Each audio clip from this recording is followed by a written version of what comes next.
رحلتي إلى الحرية المالية ما كانتش بالصدفة، بل كانت رحلة مخططة ودليل على أهمية وقوة التوفير ووضع الميزانية. ففي بداية مسيرتي المهنية كنت عانيت من صعوبات مالية، وعلى الرغم من أنني كنت اكتسبت عادات التوفير من والدي، كان من الصعب بالنسبة لي التعامل مع أموري المالية في تلك الفترة. في هذه الأوقات الصعبة اكتشفت سحر وضع الميزانية للسيطرة على أموري المالية. بديت بتسجيل دخلي ونفقاتي، ثم قسمت إلى احتياجات ورغبات وتوفير. كانت هذه أول مرة غنستعمل فيها قانون 50 وال30 وال20 لكي تمثل في إنفاق 50% على الاحتياجات و30% على الرغبات، والحفاظ على 20% للتوفير والاستثمار. واندهشت من اللي بدات الأموال الصغيرة المدخرة بانتظام في النمو، وبديت كنسترجع السيطرة على شؤوني المالية.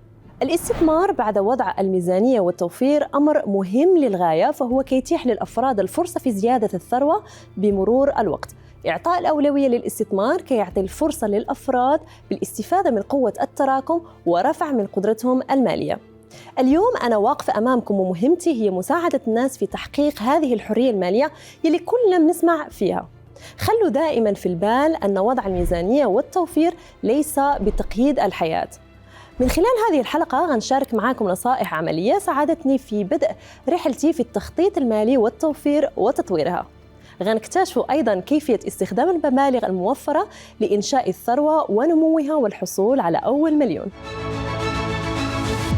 التخطيط لهدف مالي طويل الأمد كيتطلب بناء ميزانية دقيقة وتوفير منضبط واستثمار استراتيجي، سواء كان الهدف هو بناء صندوق تقاعد مريح أو توفير لتعليم طفلك أو تحقيق الاستقرار المالي. اتخاذ خطوات فعالة نحو تحقيق أهدافك المالية أمر بالغ الأهمية. هذه الخطوات كتبدأ من أولاً تحديد هدف واضح. قبل الانخراط في التخطيط المالي من المهم تحديد هدف مالي واضح، مثل شراء منزل أو بناء صندوق معاشي بهدف التقاعد. ثانياً إنشاء ميزانية واقعية. كيشكل إنشاء ميزانية واقعية أساس خطتك المالية. من المهم النظر بالتفصيل إلى الدخل والنفقات وتحديد المجالات التي يمكن تقليص الإنفاق فيها وإجراء تعديلات. ثالثاً التوفير. من الضروري أنك تخصص جزء من الدخل للتوفير كل شهر. قم بإعداد تحويلاتك تلقائياً إلى حساب التوفير أو حساب الاستثمار. بهذه الطريقة غتستفد مع مرور الوقت من قوة التراكم. رابعاً الاستثمار الحكيم. بعدما تم توفير جزء من الدخل، حان الوقت الآن لاستثماره بحكمة. كيف ما درنا في الحلقات السابقة، من المهم البحث عن خيارات الاستثمار المختلفة لكي تتناسب مع مستواك لقبول المخاطر وأهدافك المالية. الآن خلينا نشوف مع بعض كيفية استخدام الميزانية والتوفير والاستثمار الصحيح لتحقيق $1,000,000 عند تقاعدك.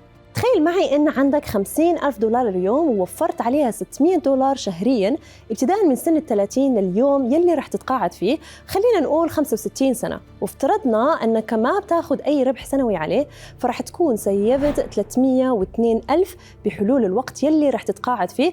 وطبعاً ما أخذنا في هاي الحسبة التضخم وانخفاض القدرة الشرائية للعملة. في المقابل تخيل معي أنك استثمرت ما وفرته في أحد الأصول يلي رح تعطيك 6% عائد سنوي، فمن هلأ لحد اليوم يلي رح تتقاعد فيه رح يكون عندك في حسابك تقريباً 1,200,000. فشفت قديه سهل أنك تحصل على $1,000,000، بس لازم تخطيط وانضباط يومي. تذكر أن وضعك المالي فريد من نوعه، ويختلف هذا الوضع من شخص لآخر، ويرتبط دائماً بكثير عوامل نفسية وشخصية وعملية وطموحات مستقبلية. في تقرير اليوم غنتعرفوا على الأخطاء الشائعة اللي يقوموا بها الأفراد في بداية مسيرتهم في التخطيط المالي والتوفير. تريدون وضع خطة مالية للبدء بالادخار؟ تجنبوا هذه الأخطاء الشائعة. عدم وضع أهداف مالية واضحة كتحديد الهدف الذي ندخر لأجله، على سبيل المثال قضاء إجازة أو التقاعد أو غير ذلك، يعطي الفرد دفعاً واتجاهاً. الشراء من دون تفكير. شراء أشياء لا نحتاج إليها وتجاهل النفقات اليومية الصغيرة يؤدي إلى تراكم التكاليف والإضرار بميزانيتنا. الاعتماد على دخل غير ثابت كمردود ساعات العمل الإضافية والمكافآت، هذا الأمر لا يساعد في التخطيط المالي ويؤدي أحياناً إلى القصور. وضع خطة مالية غير واقعية. الميزانية الصارمة أو غير المحكمة تكون غير قابلة للإدارة وبالتالي لا تقوم بوظيفتها الفعلية. عدم الادخار لمرحلة التقاعد. من الضروري جدا البدء بذلك في أقرب وقت وتجاهل الأمر يوقعنا بمشاكل مالية مستقبلية. عدم مراجعة وتعديل الميزانية بشكل منتظم للتكيف مع التغيرات الاقتصادية وتغيرات الدخل والنفقات وأسلوب الحياة. ولنغوص أكثر بالتفاصيل، ضيفنا اليوم رح يخبرنا عن كيفية التخطيط المالي والتوفير بانضباط والاستفادة منه عبر الاستثمار الذكي. شوفوا مين معنا اليوم. فرانك رافاييل مستثمر ومتداول في أسواق رأس المال، ورجل أعمال مهتم بإطلاق الشركات التي تتحلى بالمسؤولية الاجتماعية. عمل لأكثر من 10 سنوات في وول ستريت بعد تخرجه من جامعة ييل. شغفه في الأعمال الخيرية دفعه لإطلاق منظمته غير الربحية في نيويورك. متحدث دائم في مواضيع المسؤولية الاجتماعية للشركات. تم تسميته كأحد أفضل قادة الأعمال في نيويورك. Hey Frank, how's it going? Good morning. How are you? Good morning from Dubai. Good morning from New York City. How is Wall Street doing? You're talking to us from Wall Street. I do really Street. appreciate that. Well, it's always pretty glorious down here, so it's a pleasure to be down here, and even more of a pleasure to be here with you. Thank you so much, Frank. Frank, you're one of the top stock traders in Wall Street. But today we're not going to be talking a lot about the stock market. We're going to talk about more how can we help people, budget, save, and invest eventually. What are some of the tools that you would really advise people to use when they want to, invest or probably just save and budget? Well, it's an incredible question, and it's something that impacts everybody. It's something that impacts all corporations, all businesses, and budgets are something that everyone needs to be cognizant of. Essentially, the way I look at budgets, there's really two sides of it, of course. There's the income side, how much you make, the revenue side, and then there's the expense side, how much you spend. And the ideal always is to have more income than expenses. I think with budgets, a lot of times people get so fixated on the expense side, which is how much you should save, how much you should stock away, how much you should spend. All very, very important things to do all that. Super important to say we need to spend 30% of our income for living. We need to save 30% of our income for retirement. All great things and a very, very important conversation. But the income side often gets left a little bit to the back burner. For me, especially with my stock trading background, I'm more concerned a lot of times on the income side. So if you focus a lot more on the income portion of it, vis-a-vis make as much money as you possibly can, make as much revenue as you possibly can from a business standpoint, and still save that same percentage. Of course, the same percentage on a bigger number is a bigger number, which means you can save more. So the expense portion, certainly super important, but I think a lot of people need to focus also on the income and how much those percentages are being based upon. So they say that the most wealthiest people have more than 3 sources of income. What do you think of that? Well, you know what? I think it could be even more than that, actually. A lot of people these days, the current term for, it could be, it could be almost everything could be income producing in a lot of ways. A lot of times people call sort of ancillary businesses, side hustles is what people call it these days. But, people that are saving for the future, people that are accumulating wealth, people that are looking, 10, 20, 30 years in the future, pretty much everything they do generates wealth. When they earn in their job, it generates wealth. When they invest, it generates wealth. When they consume, vis-a-vis buy something, also generating wealth. Buying a piece of real estate, the idea is it's either going to be cash flow positive, which means you're renting it out, making money on it, or you're living it, enjoying it. But when you sell it, the idea is a capital appreciation. So realistically, I think people that are really concerned about the acquisition of wealth and concerned about the future, almost every single thing they do goes towards that end. And very rarely do you see people in the higher levels spend on something that is not going to generate some sort of return or capital return in the future, near or distant. Frank, what kind of tools would you advise people to actually use whenever they want to think of, budgeting, saving, or investing? Give me like an app that you would recommend, for example, for each one of them, for each one of these 3 categories. Well, of course, and there's a ton of products on the marketplace. Mint is a very popular one in the States. People use to sort of keep track of their savings, keep track of their income. But realistically, I don't think you need to go that complicated. I think, a simple spreadsheet, Microsoft Excel, Google Sheets, it doesn't really matter. The idea is to be cognizant of the income, be cognizant of the expenses, and keep track. I don't think it needs to be so granular that every time you buy a cup of coffee, you need to put it on the sheet. I think a lot of times it might be a waste of time at some level, but people need to know what they're earning, what they're spending, and have a good snapshot at every given point of their net wealth, whatever the number is, whether it's a dollar or $1 billion, how much they have to them between all their investments, and also know where their net wealth is. Is it allocated correctly? Is it too heavy in real estate, too heavy in stocks, too heavy in cash, which right now cash is a big problem, as we know. It's probably not a good investment right now. But, it's very important to know where the money is, why it's there, and if it needs to be reallocated for whatever reason. Yeah, there's a lot of people that have no idea on their financial goals. It's so complicated for them to really understand what their financial goals are. Sometimes they just want to, when you ask them what do they really want, they just say, hey, I want to make my first $1 million, right? What are some of the tips that you would actually recommend to people to know their financial goals? This is very personal, I know, but how would you target these people? Of course. Yeah. It is personal for all of us. We all do have certain levels that are different from me to you and you to someone else. But at the end of the day, everyone sort of wants the same thing, right? Everybody wants to make as much money, accumulate as much wealth with as little stress as possible. And a lot of times those do not sort of correlate together, right? People want the quick, rich idea, easy money, no stress, no work. And of course, it doesn't work that way. So it's important to know where you want to be 3, 5, 10, 50 years from now, and what's the roadmap to get there. Now, essentially, the roadmap's always the same for everyone. It's to, increase your income and to increase your savings rate and to invest. And everyone has, essentially the same goals. You need a nice house, a nice housing. You need to provide a good quality of life. People want to raise a family. People want to spend something on luxury or vacations or something that's a little bit not necessarily just pure investment. But at the end of the day, there's a lot of overlap between investment goals. But I think people should put it down, put it on paper, see where they want to be. And short-term, long-term, it doesn't really change so much the investment strategy from my point of view. I'm a little contrarian on this. I think the same strategies for a 3-year plan could be the same strategies for a 30-year plan. Because for me, it's super important to know where your money is, where your wealth is, and to watch it on not a monthly basis, as most people do. Most people look at their retirement accounts maybe once a quarter when they get their statement, maybe even once a year, maybe never. But people that really have a handle on their financial goals going forward, every day when they wake up, they say, okay, even if I have one share of Apple, one share of anything, they look and they see, how did Apple do? Is there any news this morning? Is there anything going to be material for the company?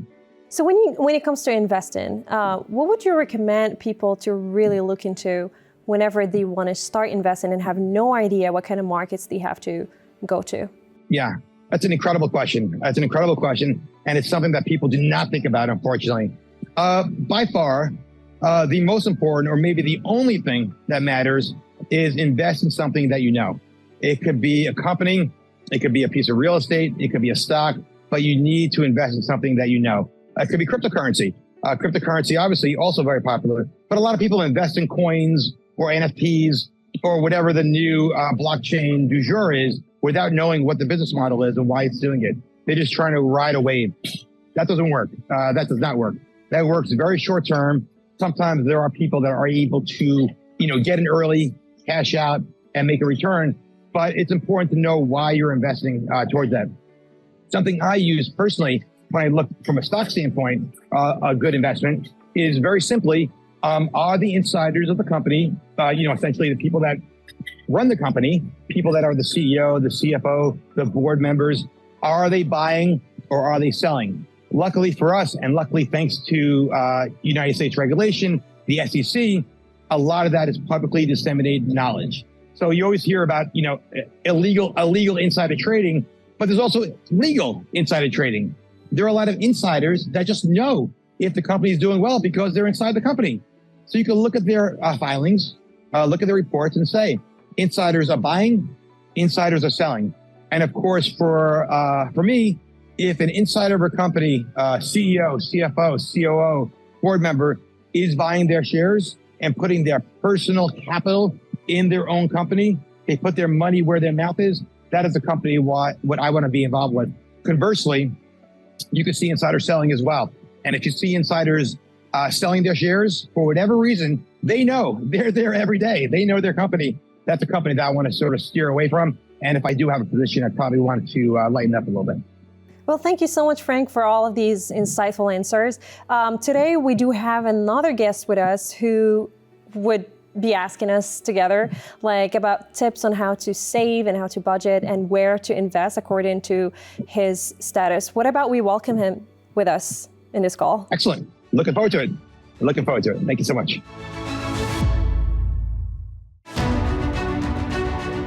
أهلا فيك كريم طرقجي، لكن قبل ما نبدأ الحديث معك خلينا نتعرف على مين هو كريم.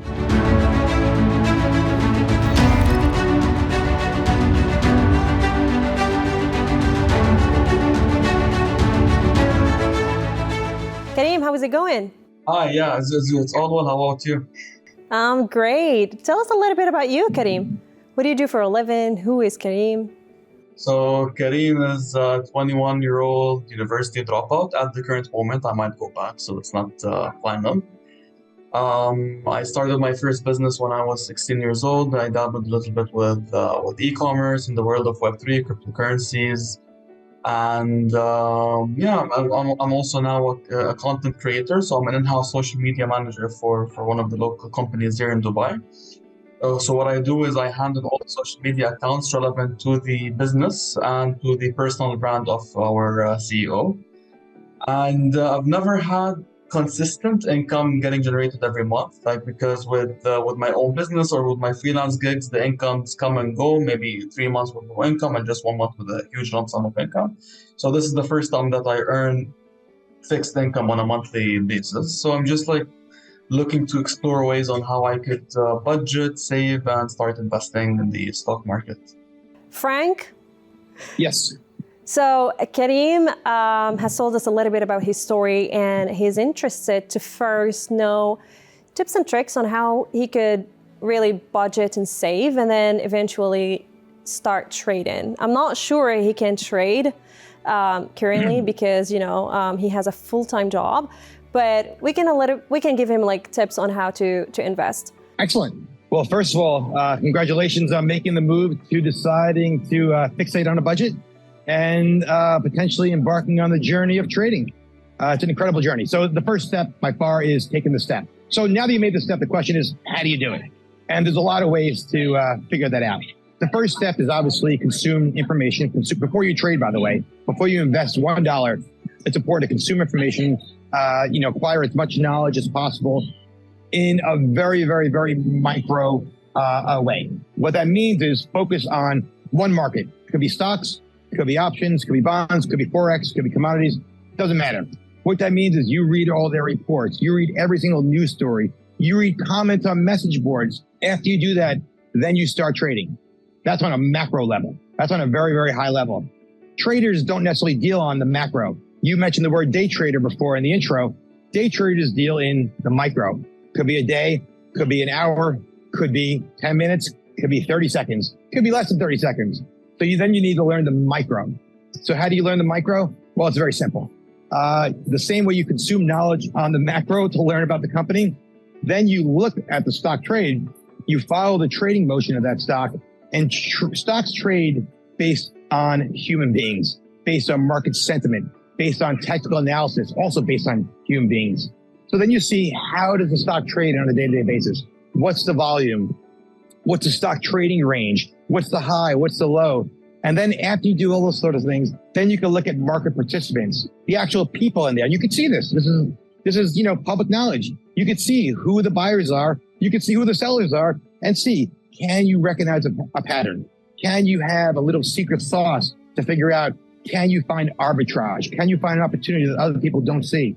And I will tell you, when you marry the micro on a day-to-day basis with the macro, all this consumer information you're bringing in, I will guarantee you will know that stock and you will know when it's a buy, even for a 10-second period of time, and you will know when it's a sell. Frank, I love how you got super excited talking about this. Karim, what are your questions for Frank today? How is it possible to like put your emotions aside when you're day trading? Well, that's a great question. It's very important to do so.